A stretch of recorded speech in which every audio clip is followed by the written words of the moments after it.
गज़ल आहे चप सां तोखां चोरण कोन पुॻो, अख सां मूंखां ओरण कोन पुॻो।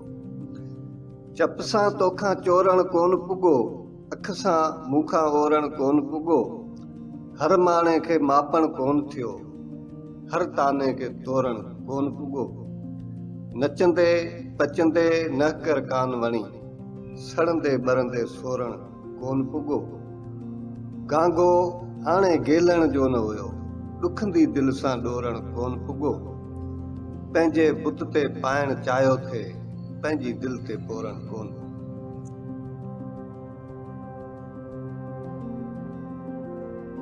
काई गूंगी गाय हाणे नाहे नींगरी, काई गूंगी गाय हाणे नाहे नींगरी।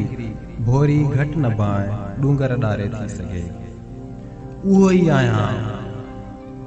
आहियां मतां भायो को ॿियो, अञा थो ठाहियां ॻाहूं ॻाढ़े सिज जूं। ॾात वॾी शइ नाहे पर सच वॾी शइ आहे। शेख अयाज़ साहब जन हिकिड़े हंधि चयो त ॾात वॾी शइ नाहे पर सच वॾी शइ आहे, ऐं जो सच मचाए सो मच वॾी शइ आहे। अॼु बि मच मचाइण लाइ, सच ॿुधाए मच मचाइण लाइ असां शेख अयाज़ साहब जन मौजूदु आहिनि। हाणे मां हिन जशन जे महिमान ख़ासि ऐं सिंध जे महान शाइर, असांजे प्यारे शाइर जनाब शेख अयाज़ साहब गुज़ारिश कंदुसि त हू अची पंहिंजे ख़्यालनि जा। शेख अयाज़ साहब।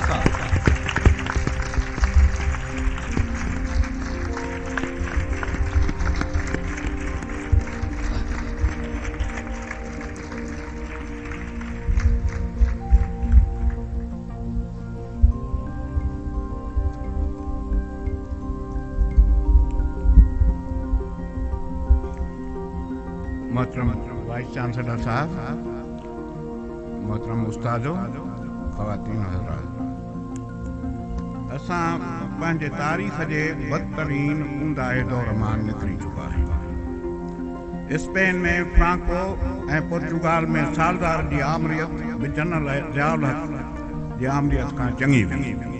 उते बि अहिड़ा कानून न हुया त कंहिं बि जुर्म लाइ इंसान संसार कया वञा या उन्हनि खे कोड़ाया। उते बि एतिरी ब्रूटलाइज़ेशन ऑफ सोसाइटी न आंदी वई जेतिरी ज़िया पाकिस्तान में आंदी। जमहूरियत ऐं बहालीअ खां अॻु 11.5 साल बुनियादी हक़ पायमाल कया विया। कानून ऐं आइन खे मज़ाक़ सम्झो वियो। मुस्तक़िल अनानियत जो दौर हो, जंहिं वक़्त बि हिन ख़ुदसर बदनीयत ऐं वद फ़रामोश आमिर चाहियो थे पंहिंजे मर्ज़ीअ मुताबिक़ मार्शल लॉ ऑर्डिनेंस ऐं ऑर्डर नाफ़िज़ ते कया ऐं इंसान जे इज़्ज़त नफ़्स सां हथ चुरांद से कई। 11.5 साल इहो आओ फिक़ां जो दौर हो। बददुआऊं हुयूं ऐं लनतूं हुयूं जे असां वात ते आणे न थे सघियासीं, छो त उन्हनि जो इज़हार मार्शल लॉ अदालतुनि जी तौहीन हुयो ऐं उन में क़ैद बामुशक़त सज़ा हुई। शहीद भुट्टे जे गिरफ़्तारीअ खां पोइ मूं छा न ॾिठो। गलियूं वीरान हुयूं, दरवाज़ा बंदि हुया, मां त ॼण कोई अजनबी होसि ऐं सियारे जे विल में बाहिड़ीअ जी तलाश में हुयुसि। मूंखे ॾिसी कुता ॾाढो भौंकिया हा। मूं ॾिठो हो त हर कुते जो कद शींहं जहिड़ो थी वियो आहे। उन वक़्त मूं इहो उर्दू वारो नज़्म मेरे दीदहवरो मेरे दानिश्वरो लिखियो हो, जंहिंमें चयो हो पाँव ज़ख्मी सही डगमगाते चलो, पाँव ज़ख्मी सही डगमगाते चलो, राह में संगो आहन की टकराव से अपनी जंजीर को जगमगाते चलो।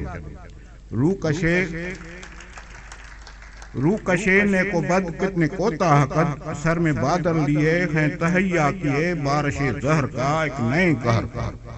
मेरे दीदावरो मेरे दानिश्वरो, अपनी तकदीर को अपनी तहरीर से रकम करते चलो, नक्श करते चलो। थाम लो एकदम ये असाए कलम, एक फिरौन क्या लाख फिरौन हो डूबी जाएगा। इन नज़्म सां कराची में बरे सगीर जी तरक्की पसंद मुसन्फ़िन जी गोल्डन जुबली कॉन्फ्रेंस शुरू कई वई हुई ऐं अॼु उहा अॻकथी एक फिरौन क्या लाख फिरौन हो डूबी जाएंगे पूरी थी चुकी आहे। अवां खे जमहूरियत मिली चुकी आहे, कई फ़िरौन ॿुॾीमो आहे। आइन में 8वीं तरमीम अनक़रीब मनसूख़ कई वेंदी ऐं 1973 वारो आइन बहाल कयो वेंदो। ऐं मोहतरमा बेनज़ीर जे चवणीअ कोई अवां जे इज़त नफ़्स खे मजरूह न करे सघंदो। ईअं न आहे त दुनिया रातो राति बेश थी वई आहे। अवां जा केतिरा ई मसइला अञा उते ई आहिनि, पर अवां खे पंहिंजे जुदोजहद लाइ खुली फ़ज़ा मुयसरु आहे। अवां खुली हवा में साह खणी रहिया आहियो ऐं अवां खे कोड़ा हणण वारा तहतुल सरा में मुनकर नकीर जा कोड़ा खाई रहिया आहिनि।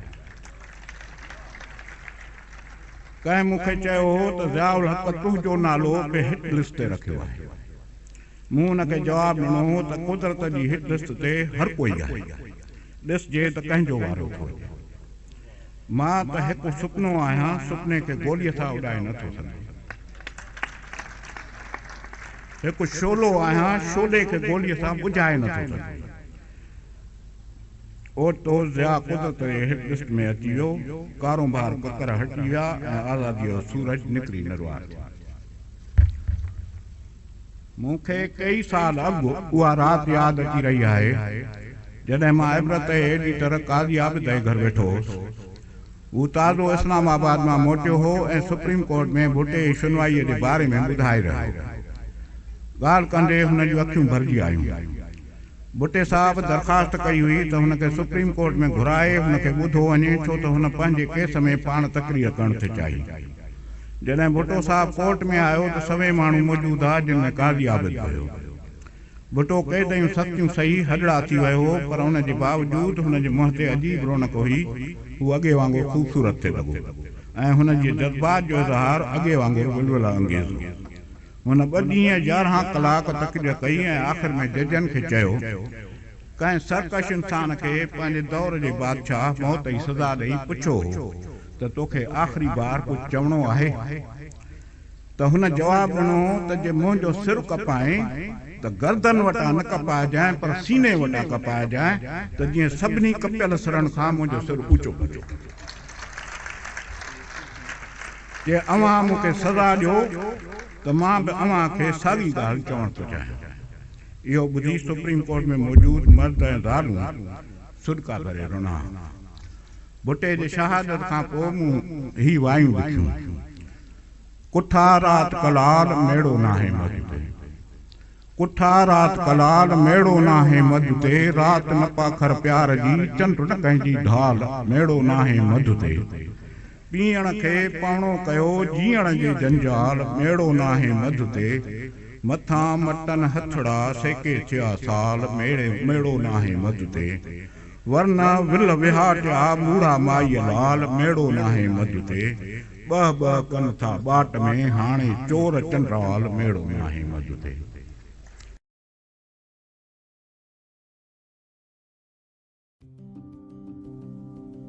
नज़्म उम्र रसीदा ख्वाब, दफतन ख्वाब से ख्वाब पैदा हुए, दफतन ख्वाब से ख्वाब पैदा हुए, रब्त से रब्त ऐसे मिले, बंद शीशों के उस पार मंजर बदलने लगा, दिल संभलने लगा। दफतन आंख में कुछ हयोले हवेदा हुए, कंकरों की तरह ख्वाब चुभने लगे, आंख मलने लगे। दफतन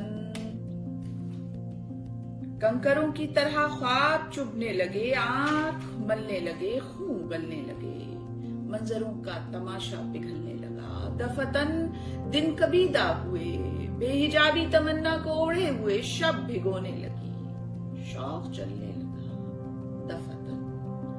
दफतन ख्वाब के जाविये सरकशीदा हुए, मुट्ठियों में छुपा आसरा रेत सा होके गिरने लगा, दिल का दीमक ज़दा शहर झड़ने लगा, दिल का दीमक ज़दा शहर झड़ने लगा।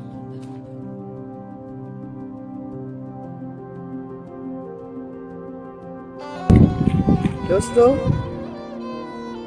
मुंहिंजी ताज़ी नज़म एहसास अवां जी नज़र कजे थी। हिकु देश जो मुंहिंजो अबाणो देश, जिते मुंहिंजा अबा ॾाॾा उन्हनि जा पंहिंजा अबाणा पुरख सदियुनि खां आबाद, सेरा सोण रीतूं रस्मूं सदियुनि खां आबाद मोहबतूं,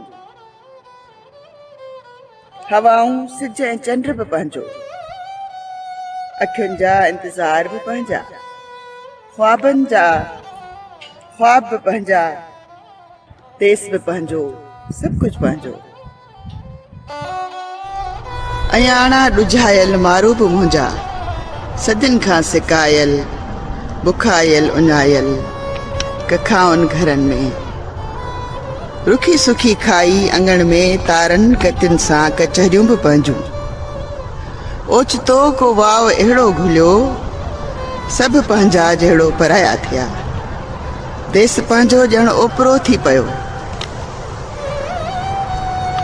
घर छपर छांव बाबा जो हो जो वॾो, जंहिंजे दर ते बीही मुंहिंजी ॾाॾी पंहिंजे साहब मुंहिंजे बाबा फ़कीर मोहम्मद लाशारी लाइ नेण विछाए इंतज़ार कंदी हुई। सचो गेह मखण लिकाए नेरनि ते उफराटो पचाए,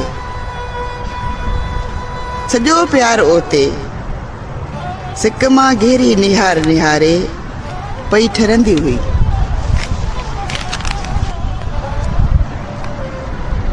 अॼु उहो घर बि आहे, उन ई अंगण ते चंड बि उभरे थो, सिज बि उभरे थो, पर उहो प्यार नाहे।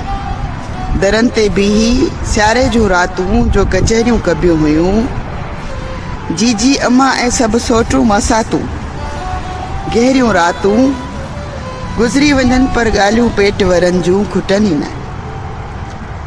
रिश्ता ऐं माण्हू ज़िंदा रहनि पर मोहबतूं मरी वञनि, या किन मुसाफ़तुनि में गुम थी वञनि।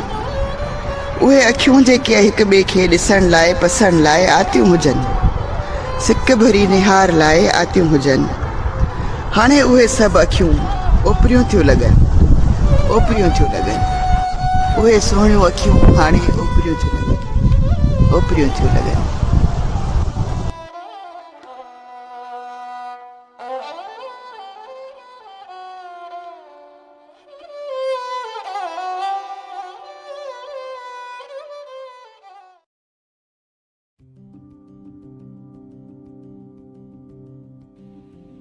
जंग नेठ त जंग ख़त्म थी वई, नेठ त जंग ख़त्म थी वई, हिकु दुर हथियार फिटा कया, हिकु दुर हथियार फिटा कया, ऐं ॿी धुर फतेह जो झंडो झोलायो। एतिरे में अणगणिया शहीद थी विया। पोइ ॻाल्हियूं थियूं ऐं सुलह थियो। अॻुवाण गले मिलिया ऐं मूरख पंहिंजे पंहिंजे अंदाज़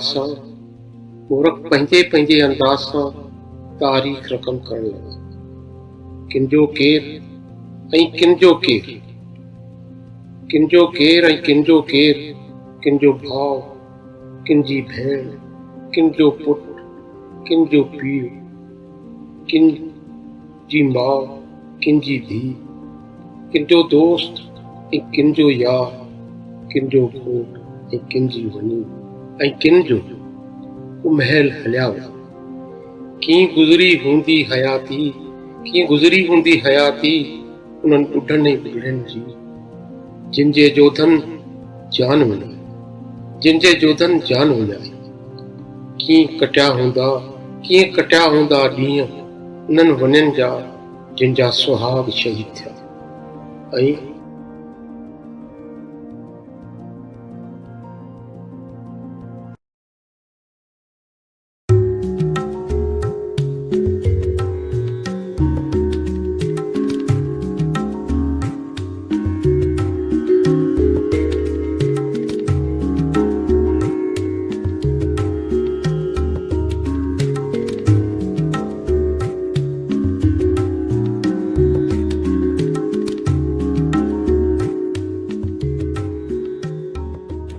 ये है हुर शहीदों का कब्रिस्तान, जिसको कुब्बन वारों कब्रिस्तान भी कहा जाता था।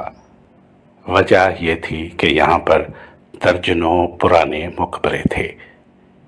चंद एक मकबरों के सिवा बाकी मकबरे ज़मीन बोस हो चुके हैं। कुछ मकबरों के निशान भी अभी बाकी नहीं रहे।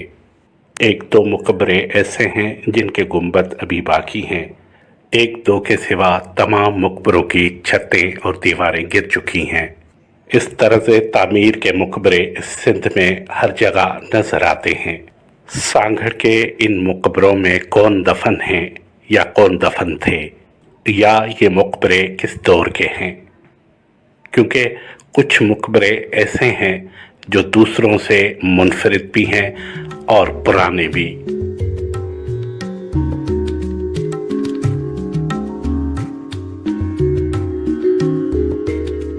कदीम मकबरों में सही सलामत दो मकबरे ऐसे हैं जिनमें 4-4 कब्रें हैं। मकबरे के अंदर खूबसूरत नक्शो निगार बने हैं जिनको वक्त ने धुंधला कर दिया है। मकबरे के गुंबद के नीचे 4 रोशनदान हवा या रोशनी के लिए और नीचे 3 बड़े रोशनदान आमने सामने, एक जुनूब की तरफ, एक शुमाल की तरफ और एक मशरिक की तरफ बने हुए नजर आते हैं।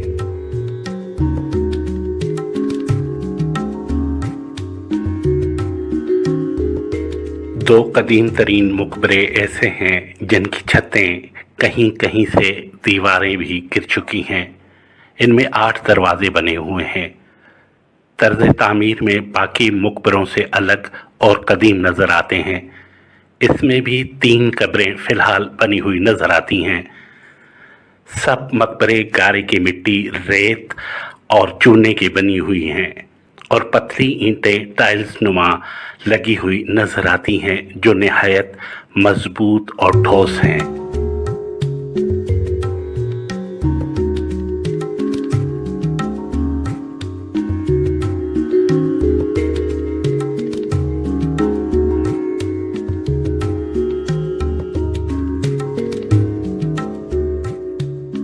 मकबरों के बाहर डिज़ाइन पर मेहराब बने हुए नजर आते हैं। मकबरों के ऊपर छोटे छोटे मीनार और गुंबद के ऊपर मीनार पर सितारा बना हुआ नजर आता है।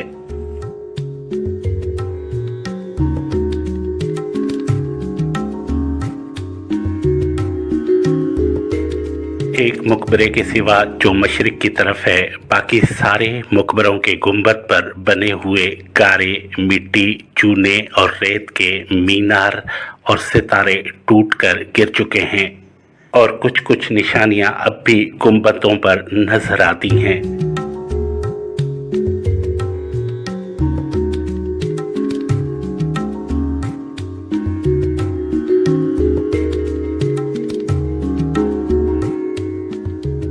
इन मकबरों के चारों तरफ किसी दौर में बहुत सी कब्रें बनी हुई थीं। चंद के सिवा बाकी के निशान तक मिट गए हैं। इन कदीम कब्रों पर जो ईंटें लगी हुई हैं वो ईंटें मकबरों की ईंटों जैसी दिखती हैं। हो सकता है इन कब्रों में वो लोग दफन हैं जो कम ओहदे के होंगे, जो जंग या कबायली झगड़ों में मारे गए होंगे और उनको भी उनके साथ मकबरे के चारों तरफ दफन कर दिया गया हो। उस दौर की 2-2, 3-3 कब्रें एक साथ बनी हुई नजर आती हैं।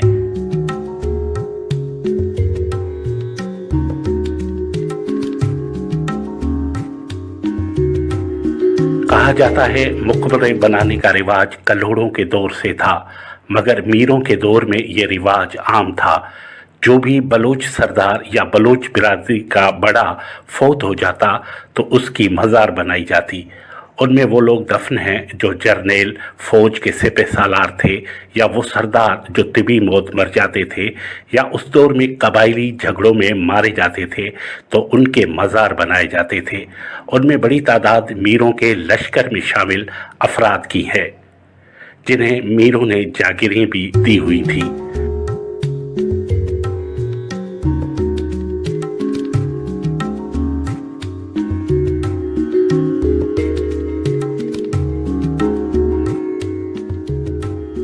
सांगड़ के इन कदीम कब्रों में भी जो गुमनाम हैं वो बलोच दफन हैं।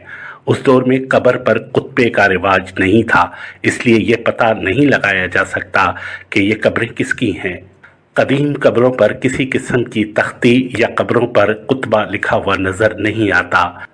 और ये तस्दीक से नहीं बताया जा सकता कि ये कब्रें किसकी हैं, मगर ये वसूख से कहा जा सकता है कि इनमें समाट सिंधी दफन नहीं है।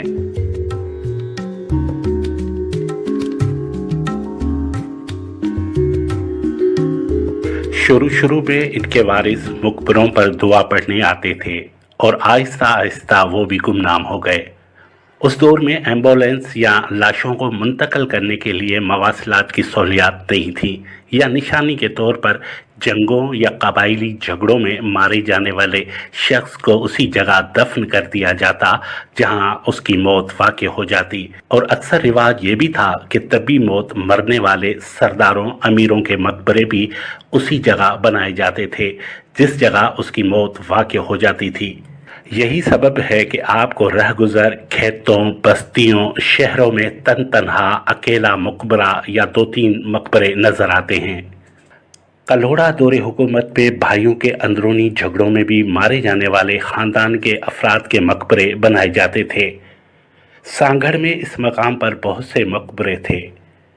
इन मकबरों को ज़्यादातर नुकसान इस वजह से भी हुआ कि लोगों का ख्याल था कि इसमें ख़जाने दफन हैं और लोगों ने खुदाई की, सोने की देगें और अशरफियाँ हाथ आ जाएं। सोने की देगें और अशरफियाँ किसी को हाथ आईं या नहीं, मगर मुतअद्दिद मकबरे ज़मीन बोस होते चले गए।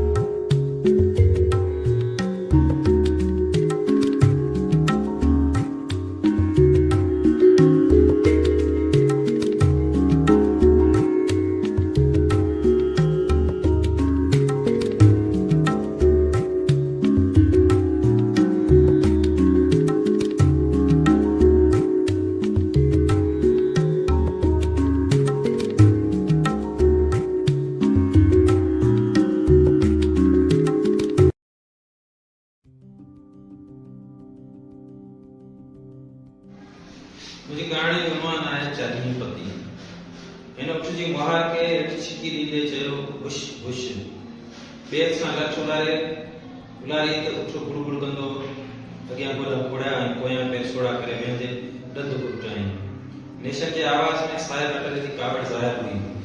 गोॾनि जो ज़मीन ते लॻण जो आवाज़ ऐं मुताहिरा जे सीने खे चीरींदे लोड़े में चिड़ाट अंदर जीत जी आवाज़ खे मुंहिंजे सीने में सुमारे छॾियो।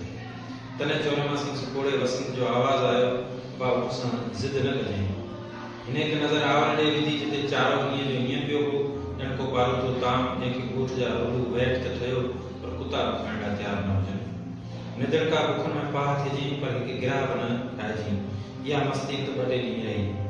उठ हिकु दफ़ो वरी तारो कढी गुड़गुड़ कंदे कुझु जो शको करायो ते ही कुझु पर भलो हटी बीठो ऐं कंधे में ॿोलींदड़ जीत जी चिपचिप बंदि थी हुई।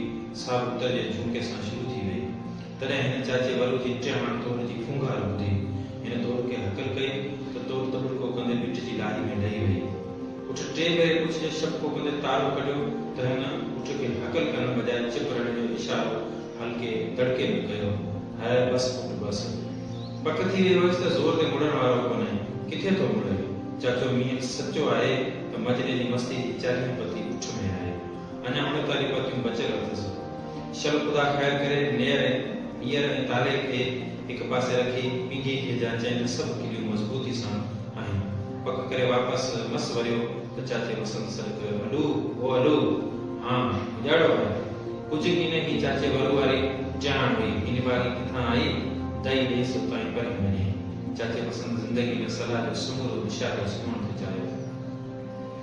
ही किथे थी वञे? अञा 5 महीना ॾींहं थिया आहिनि। सूर ॾेई छॾिया अथसि। मासी कतू गाजर जो ॾोढो गांगी में उछलींदे चयो, पाट में बचियल पाणी में हथ ॿोड़े विच में पाणी छिगल खे सिधींदे लूण जी रोटी खणी वरी ॻाल्हि खे जारी रखी। असांजो त पुठ में साह आहे, न तोड़ केॾां था हकलनि न को उठ खे चारो चरण थी ॾे। उजाड़ो कयो न कर छोरा, तोखे थी चवां।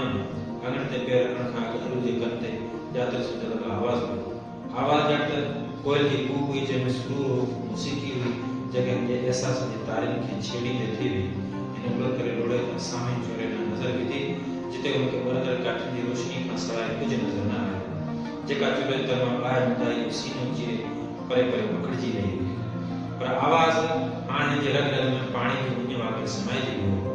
पाणी जो उञ पाणी पीअण सां त घटिजे थी, पर हिनजी प्यास नूरा खे ॾिसण सां बहितर वधी थी।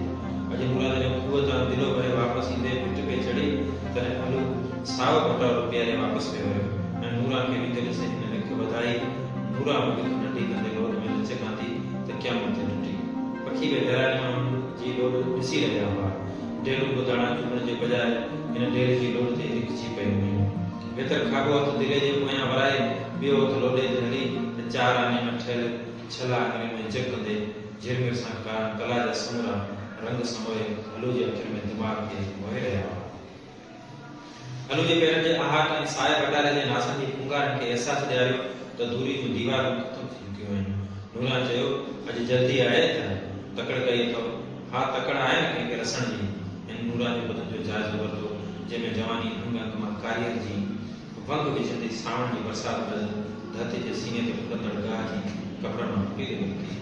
हिकिड़ा ही दिला ॾाढा ज़ालिम आहिनि, कंहिंजी चील जो ख़्याल ई नथा कनि। हाँ, ॾाढो ख़्याल थिए ॿियनि जो। कोई भला दिला न खणो, अहिड़ो बाक़ी थियो जो अव्हां जे हथनि जी शइ असांखे नसीब थी। पुठि तारूं कढे गुड़ कई त अलू हकल कई। इंसान जॾहिं प्यार जे सागर ते लुढ़ंदो हूंदो आहे त कंहिंजे रोक टोक बर्दाश्त न कंदो आहे। काइनात जे हैवाननि ते बि हुनखे शक अचणु लॻंदो आहे त किथे हीअ असांजे पवित्र प्यार जी कचे धागे खे छीनी न वठंदो। टुकंद जी छिकी ॾींदे कढियल दाग ॾेई वियो तॾहिं मूंखे अलू तूं उठ सां ज़िद न कर, ही मस्ती में आहे। अलाह सो हिन मोए बेक़ुदरत जो भरोसो थी न, ही पाण वटि त पहिरीं घणी सम्झंदो आहे। पोइ छा आहे, असीं बि मस्ती में आहियूं। ख़बर आहे अॼु का कमीज़ छा पियो चवे? अच्छा, छा पियो चवे? हुन चुनी जो गलो छाती ते वराए कुले मथां लंघाए ॿिए हथ दिले पोयां वराए पाण में विचाए छॾिया। मजने मस्त जी मस्ती जी 40 पती उठ में आहे। चवनि था मजनू माण्हू हो, उठ कोन हो। तोखे रुॻो मश्करी जी लॻी आहे। अबे जेसो मूंखे भउ थींदो आहे तुंहिंजे ते साए जी चकरी आहे। नूरा परेशानी में न निहारी ॾे चयो, कोई गुजारो करे मुंहिंजी साड़ी खे झल न। हाँ, ही चाचे वरू वारी चहण ऐं तोखे चाहण जड़ी थी लॻो। नूरा जे चेहरे ते कावड़ जी ॻाढ़ा पघर जे फुड़नि सां गॾु सुबुह जे सोझरे जी फुटी आहे। जहिड़ी मस्ती तो में ओड़ी ॼाण में हाणे साओ भटारो गुजारो कयो। हाणे ठहियो कावड़ में पिठ जो रहर पेचो तकड़ो चढ़ लॻी तंहिं हिनजे जिस्म जे डोलाइती तौर में ख़लल विझी छॾियो। तॾहिं मुंहिंजे घर जी घिटी में हुई अबा कल मानी खा, मूंखे अञा जंड लाइ न चढ़णो आहे। मां जो सभिनि खे ख़्याल जी दुनिया मां खणी अंगण में आंदो। तॾहिं मूंखे अहसासु थियो त नूरा नंढे भाउ खे न कर, पर मूंखे चई उठ सां ज़िद न कर। इंसान एहसासनि जे सिरत में पहुचंदो आहे त इशारनि कनाइनि जूं गोलियूं सभु इकरा जे अखर जी ॼाणी वठंदो आहे। पोइ हिन लाइ को पैगाम ॾियणु वठणु मुश्किल न आहे। हिन लठ ॿाहिरि उछलाई ऐं चोरे अंदरि घिड़ी वियो। कोन पियो झुके छा? चाचे वसंत सुल्फी ते टांडो रखंदे पुछियो। हाओ, तूं ॾे परती वञे कान थी, किथे वेंदो? चाचे वसंत हिकु पुठियां ॿ टे सूटा भरिया टांडे मां के पतंगा खुली चुल्हे जे आगुनि में किरिया ऐं चाचे दुनिया खे पकड़ में ज़ोरदार सूटो टुंगे ते पुछियो, चारो खाधाई ईअं पियो आहे? किथे ईअं ई पियो आहे। अलू बाजरे जे टुकर में ओड़े वात में विझंदे चयो, न ॼण को बुख मरंदो उजाड़ो करे। अञा पोइ सॼो पियो आहे। मांग जे चट खां पोइ वञी के सी कढंदा। मासी कतू पान में पाणी फेरे अटे जे तस ते हथ ते करे टांगी में पियल आख़िरी डोडो कढियो ऐं अॻियां रखंदे चयो, पर साल इन ॾींहंनि में अलू चढ़ी घुमाईंदो पियो हो। मासी कतू वक़्त जे कांटे खे साल में दार में घुमाईंदे साल पोइ ते खणी आई। तॾहिं अलू खे यादि आयो त हा भली पर साल इहे ॾींहं हुआ जॾहिं कवंट सां जी सॼी कोठ में हाक हुई। तॾहिं हिकु ॾींहुं उठ सिंगारे नई झुल विझी गजूरनि जे मेले मां टोरनि वारी मुहार विझी सिंगारे नेठ खणी ॿाहिरि निकितो। तॾहिं मासी कतू खे हिनखे चयो त अलू खे रोकजनि। पोइ माण्हू बादशाह पीर ऐं ॾाढे हयाशाह घोट जे नाले मिठाण जी चुनी में गंढ ॿधी सुञाणे पाण जो छंडो हुयो ऐं हीउ चढ़ी जॾहिं खूह जे उतरे पासे खां मटाउ थियो हो त इहो सुञाणे पाणी जो छंडो ॿियनि लाइ त न पर नूरा लाइ ज़रूरु अमृत थियो हो। उन नूरा खूह तां दिलो खणी वापसि पे वरी त हीउ पंहिंजे ॿारनि जे संती सावण खे साम्हूं ईंदो ॾिसी उठ जॻी हलियो कंदे वापसि पुठि नज़र कयईं त नूरा चुनी जी पुछियल साण पाण खे मुंहिंजे पेरनि में उछली छॾियो। तंहिं बैदि हर राति कारी चादर थोरे चांडूक में लोकां लोक अची मिलंदा हुआ। मानी ॾियां, मां जो सुवाल ते ही वई की दुनिया में मोटी आहे न। मटी में बचियल लस्सी खे पींदे चयईं, ही भंडारे जा वट जमालनि वारे गाड़े वारा साॻिया आहिनि। चाचे वसंत सुल्फी जो सूटो परते उछलण लाइ कंदे मथे हू वरी कहिड़ो चङो घणो ई अणो केर वञी चारो ते मासी खतु गोरा पे वाले अंदाज में चयो आम हूंदी उस पाण सदाई जग में जोगी रमता भला हरो भरो सब कुछ तू कंदी वहीं असीं तो कुछ कोन कंदासीं चाचे वसंत झेड़े वाले अंदाज में चयो ये शुक्र भाटी गिनी विया मासी खतु चयो हा शुक्र भाटी गिनी विया चाचे वसंत जण हींअर ई साजी वाह भुलिजी वई हुजे इहो न बटारो हुजे या एकोतर वारी भाॼ में त ही रलियूं हिते कोन रहंदा हा शुक्र थियो गिनी विया चाचे वसंत लाइ ही जुमिलो ज़हन कातिल थी पियो हो जेको नड़ी जा चुना लाहींदे अंदरि वेही वियसि ऐं चाचो कोशिश जे बावजूदि नथे ॾेई सघियो माण्हू हितां राति जो सामान खणे त सुबुह जो ॿाहिरि बचियल सामान वञी नोटे खां परम करे आया बसि ॿ ॾींहं तफ़ाक़त थियो अहिड़ी कान थी जी ॼण चाचे वसंत उमीद जे साथ बेचरा कांधा थी विया हुआ ॼण त हलण नानो कयो हो अबा कारो वरू चए तो ॾाढो भलो हो हलू पाणी बुड़ी चलाईंदे चयो हलू हुन जहिड़ा किथे चाचे वसंत थोरो मोकियो त हई जा त बाहि जी रोशनी में धातु जी चमकी हिन में कोई वसम आहिनि पर हू त जमालनि में घुमायल वाटुनि जे ॿननि ते हलंदो हो मजाला जी ॿोली थो रसे भई हुजे फील मस्त हुकूमत हुजे असल शींहं बकरे सराणे छॾिया हुआ तन मूं कलोई में वरितो चाचे वसंत सुल्फी मां सूरो हणी दूंहें खे अंदर मां मोतियो बट खणी चोरे जे वेकरे वेझो में पकड़जण लॻो दूंहें जे वरपकड़ में चाचो बि पंहिंजे विञायल भाई जा पेरा भरण लॻो वरी मासू जे पोइ ताकी माण्हू को चवे तो कलोई जा भला आहिनि मूंखे अकली वञी कलोई पहुतो त शहर जे उतरे पासे जमालनि जो ॻोठ आहे मंझंदि जो पहुतुसि पोड़ो वेठो हुजे ख़बरूं चालू कयूं चयो चए बीठा हुआ ॾिठासीं मूं वञी हुन गाड़े ते हथ रखियो चयो पोड़ा हिन जो नाणो कर 600 रुपया थींदा पोड़े चयो न 500 मूं चयो ऐं सौदो ठही वियो तॾहिं सस्ताई हुई इहे 500 अॼु जे 20,000 जे बराबरि हुआ टांडो मुल्क खे हींअर लॻो आहे चाचे वसंत जे ज़हन ते सालनि जी लहर आई त वरी किथां खणी वियो अठे जे दुकान में कणक ते पाबंदी हुजे हिते सेठ न्याल खे होलसेल मिलियो माण्हू कणक जे हिकु कण में सिकिया पुलिस रेड़ मारे ॾिनो मूं हितां पढ़ो कंदे लांग वराए राति जो वञी चांहि में टिकियसि सुबुह वियसि तले कणक टे मण कतनि में विझी शाम जो भटारे खे रवानो कयो प्रेह बाक़ी कॾहिं अची वियो छॾियो कहिड़ो भटारो तिखो वैट वारा हूंदो त साव गिरण ईंदा हुआ मासी खतु भाॼी में माटी मानी जो आख़िरी लोदो वात में विझी चयो वैट ते नज़र पहुती असर इच्छो पहुतो मासी खतु गाड़ी जी ॿी वसत ॿुधाई पोइ भाटी कीअं गिनी विया हलो पाण खे मंझि ते उछलींदे चयो ए अबा हिते हुआ गुजरात ठकुर उहे पंहिंजी धीअरूं ॾींदा हुआ भाटी ठकुरनि खे ऐं पोइ उॾा जे घुरी वठंदा हुआ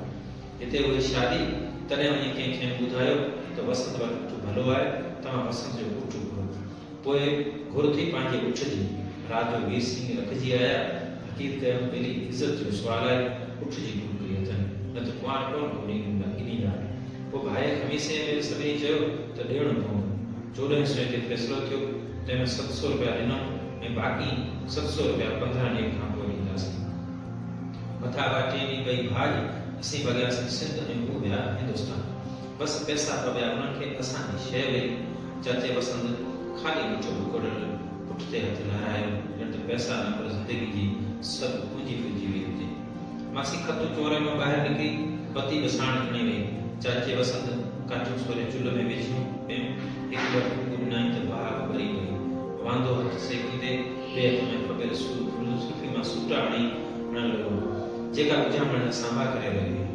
ॿाहिरि जी घटि वधि रोशनी ॿुधाए जे सीने खे चीरींदे चोरे में पकड़जी थी वई ऐं तॾहिं तिरियुनि जो चिरचिर जो आवाज़ वधंदो थी वियो भाई इहो भलाई वारो किसो कीअं आहे हा चाचे वसंत ॼण न निकिरी वई हिन जी मुख त वक़्त जे टायल लीकल वञा परेशानी न ज़ाहिर वेठा हुआ अहिड़ो सुवाल न पर ॼण मुतरको आहे हिकु जो चाचे वसंत खे इहा उमेद न हुई त को अहिड़ो सुवाल कंदो पर छा करे नंढपण खां लाल कोड़ो रखियो आहे उन सुवाल चाचे वसंत खे 40 साल पोइ लिखी छॾियो जॾहिं चाटो जवान मुड़ुसु अड़बक बाह बाह हूंदो अढाई मणी गोरी खणनि डुकंदड़ ॿाहिरां गाबो जलण को मसलो कोन हूंदो तॾहिं भलाई हुनजी हिकिजी पई हुई ऐं हू लड़ज़ार ऐं ही को चाटो जवान खणी काबू कयईं काबू छा असल पाण लो थी वियो घर बार सभु विसरी वियसि कमायो खटो सभु हुनर जे पेरनि में रखियो छॾे संगत साथ घणो जलियो पर किथे थो रहे नेठ अलाह जन्नत नसीब करे पीर हयात शाह खे त हिमत कई कावई स्टीना बना कयईं त हमारा में रसो पियो रन ठामचे आई हमारा ॿार बचनि जी साम संभाल कई अबा तूं वरंदी क्यों ॾिनी हलू जे सुवाल हिन जे हथ में चलियो माज़ी जी मन खे मारा हेठोड़ियो मोती दाणा दाणा करे छॾियो तॾहिं ई चयो ए भाई तूं ॻाल्हि में कुझु की न तूं पंहिंजे कम जी वञी कर हिन ॾिठो सुल्फी जे दिमाग़ सड़ी चुको हो छंड ॿोॾे सिरो तमामु कढी सुल्फी खे सुल्फी जे मुंहं में हणंदे चई हाय ॾे ज़माने जहिड़े ज़माने सुल्फी में साफ़ी न पंहिंजे यादनि जा किताब बंदि करे छॾिया वरी मथे खला में डाले रहियो त हिन ज़हन ते पई लफ़्ज़ तरी आया त वञो कमु ही झड़प ॾेई उथियो कुआड़े में चाचे सचू वटि मत कचहरी में रुख कयो त साए तारो खे ॾिघो कयो तॾहिं चाचे वसंत चयो त अबा हलो उठ खे नेर हणी वञिजो जॾहिं सारो लोग निंड में हूंदो हो बाबा छा राति जे उणिठी ॿुधाए जी कारी चादर में लिखी खामोशी जा पना चार करे छॾींदा ज़िंदगी जा कई वचन लिखा हुआ अञा पिर परी जे पांध खान में थी वई अलॻि थिया हुआ त लोग साओ हटाओ अंगण जे छेड़े ते बीठो नज़र आयो तॾहिं ॻाल्हि यादि आयसि त दिमाग़ खे नियर त आहे ख़ैर अॻी पेरनि में नावण अथसि ही जी वेझो थियो त साओ डुलक ते अॻियां पेर मथे खणी हिन न हुयो ही पाण बचाए ॾींहं साए जा अॻियां ॿुधाए हिन खे छाती वॾा पाण संभाले न सघियो पोइ ते किरी वरी पेर खणी हिन जे छाती ते वेठा त खानदान खे बाबा हाणे हिनजी रड़ सुबुह जी माग वेले पाताल मुराद में पाठ जे सीनी खे चीरींदे रही चाचो वसंत पहिरीं सठ साण ॿाहिरि निकितो साओ से रड़ खे खणे ॾेई वारो कयो मुंहिंजो घर बर्बाद थी ॻोठ वारो